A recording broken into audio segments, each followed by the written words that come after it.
நமது அனுதின மன்னா ஊழியங்களின் வாழ்த்துக்களுடன் இன்றைய நற்செய்தி. தேவனே என் துணையாளர். இன்றைய வேதாகம பகுதி யோசுவா 14ஆம் அதிகாரம் 6 முதல் 12 முடிய வசனங்கள்.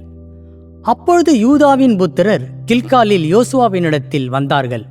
கேனாசியான யொப்பனேயின் குமாரனாகிய காலேப் அவனை நோக்கி, காதேஸ் பர்னாயாவிலே கர்த்தர் என்னை குறித்தும் உம்மை குறித்தும் தேவனுடைய மனுஷனாகிய மோசேயோடு சொன்ன வார்த்தையை நீர் அறிவீர். தேசத்தை வேவு பார்க்க கர்த்தரின் தாசனாகிய மோசே என்னை காதேஸ் பர்னேயாவிலிருந்து அனுப்புகிற பொழுது எனக்கு 40 வயதாய் இருந்தது. என் இருதயத்தில் உள்ளபடியே அவருக்கு மறுசெய்தி கொண்டு வந்தேன். ஆனாலும் என்னோடு கூட வந்த என் சகோதரர் ஜனத்தின் இருதயத்தை கரைய பண்ணினார்கள். நானோ என் தேவனாகிய கர்த்தரை உத்தமமாய் பின்பற்றினேன். அந்நாளிலே மோசே, நீ என் தேவனாகிய கர்த்தரை உத்தமமாய் பின்பற்றினபடியால் உன் கால் மிதித்த தேசம் உனக்கும் உன் பிள்ளைகளுக்கும் என்றைக்கும் சுதந்திரமாய் இருக்க கடவது என்று சொல்லி ஆணையிட்டார். இப்பொழுதும் இதோ கர்த்தர் சொன்னபடியே என்னை உயிரோடு காத்தார். இஸ்ரவேலர் வனாந்தரத்தில் சஞ்சரிக்கையில் கர்த்தர் அந்த வார்த்தையை மோசேயோடு சொல்லி இப்பொழுது 45 வருஷம் ஆயிற்று. இதோ இன்று நான் 85 வயதுள்ளவன். மோசே என்னை அனுப்புகிற நாளில் எனக்கு இருந்த அந்த பெலன் இந்நாள் வரைக்கும் எனக்கு இருக்கிறது.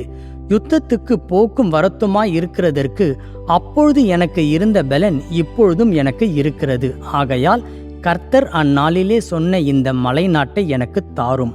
அங்கே ஏனாக்கியரும் அரணிப்பான பெரிய பட்டணங்களும் உண்டென்று நீர் அந்நாளிலே கேள்விப்பட்டீரே. கர்த்தர் என்னோடு இருப்பாரானால் கர்த்தர் சொன்னபடி அவர்களை துரைத்து விடுவேன் என்றான். குறிப்பு வசனம்: கர்த்தர் எனக்கு சகாயர், நான் பயப்படேன். எபிரேயர் 13:6. என் நண்பர் ராலே தனது 85வது பிறந்த நாளை நோக்கி விரைகிறார். அவரை நான் முதலில் சந்தித்ததிலிருந்து 35 வருடங்களுக்கும் மேலாக எனக்கு ஊக்கமளிக்கக்கூடிய ஆதாரமாக அவர் இருந்துள்ளார். பணி ஓய்வு பெற்ற பிறகு அவர் ஒரு புத்தகம் எழுதும் பணியை நிறைவு செய்துவிட்டு வேறொரு வேலையை செய்வதாக என்னிடம் கூறினார். அவற்றை கேட்க எனக்கு ஆர்வமாய் இருந்தது, ஆனால் ஆச்சரியப்படவில்லை. தனது 85 வயதில் வேதாகமத்தில் இடம்பெற்றுள்ள காலேப் தன் ஓட்டத்தை நிறுத்த தயாராக இல்லை. தேவன் இஸ்ரவேலுக்கு வாக்களித்த கானான் தேசத்தை சுதந்தரிப்பதற்காக பல சகாப்தங்களுக்காக வனாந்தர வாழ்க்கை மற்றும் யுத்தங்கள் ஆகியவற்றின் மத்தியிலும் தேவ பக்தியும் விசுவாசமும் அவரை தாங்கியது. அவர், மோசே என்னை அனுப்புகிற நாளில் எனக்கு இருந்த அந்த பெலன் இந்நாள் வரைக்கும் எனக்கு இருக்கிறது. யுத்தத்திற்கு போக்கும் வரத்துமாய் இருக்கிறதற்கு அப்பொழுது எனக்கு இருந்த பெலன் இப்பொழுதும் எனக்கு இருக்கிறது என்று உரைக்கிறார். அவர் எந்த வழிகளில் ஜெயம் கொள்வார்? கர்த்தர் என்னோடு இருப்பாரானால் கர்த்தர் சொன்னபடி அவர்களை துரைத்து விடுவேன் என்று காலேப் பதிலளிக்கிறார்.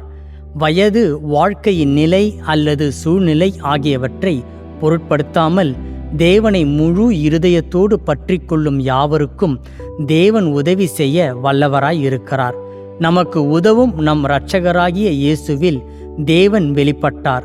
சுவிசேஷங்கள் கிறிஸ்துவிடமிருந்து தேவன் மீது விசுவாசம் வைப்பதை நமக்கு போதிக்கிறது. உதவிக்காக தேவனை அண்டிய யாவருக்கும் தேவன் தன் அக்கறையையும் இரக்கத்தையும் வெளிப்படுத்துகிறார். எபிரேய நிருப ஆசிரியர், கர்த்தர் எனக்கு சகாயர், நான் பயப்படேன் என்று அறிக்கையிடுகிறார். இளைஞரோ அல்லது வயதானவரோ, பலவீனமானவரோ அல்லது பலவானோ, கட்டுண்டவரோ அல்லது சுதந்திரவாளியோ, வேகமாக ஓடுகிறவரோ அல்லது மூடனோ, யாராயிருந்தாலும் இன்று அவருடைய உதவியை கேட்பதிலிருந்து நம்மை தடுப்பது எது? உங்களின் தெய்வ நம்பிக்கையை தூண்டியது யார்? எல்லாவற்றிலேயும் உங்கள் உதவியின் ஆதாரமாக தேவனை நீங்கள் எப்படி பார்க்கிறீர்கள்?